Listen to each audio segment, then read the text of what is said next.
Eustatek informazio interesgarria jakinarazten digu langile publikoak duten pisu eta garrantziaz.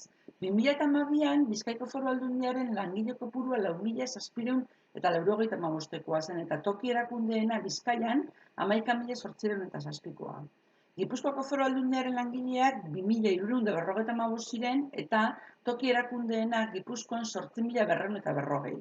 Arabako Foru Aldundian 2.878 langile zeuden eta Arabako toki erakundeetan 4.209. Datu hauek egoki alderatzeko herrialdeen dimentsioa kontuan izan behar da. Orduan, Bizkaiko langile guztien 1,02 ziren Bizkaiko Foru Aldundian zeudenak lanean eta 2,53 Bizkaiko toki erakundeetan.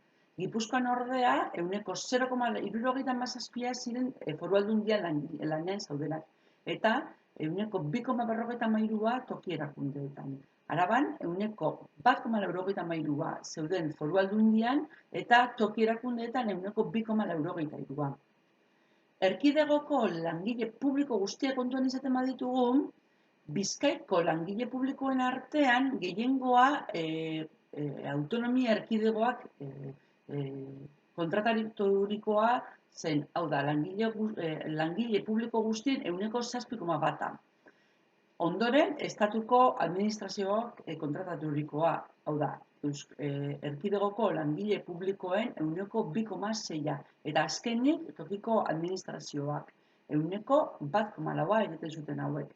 Beste herrialdeekin alderatuz ez dago alde handirik. Naiz eta Araban autonomia erkidegoaren administrazioko langileak gehiago diren.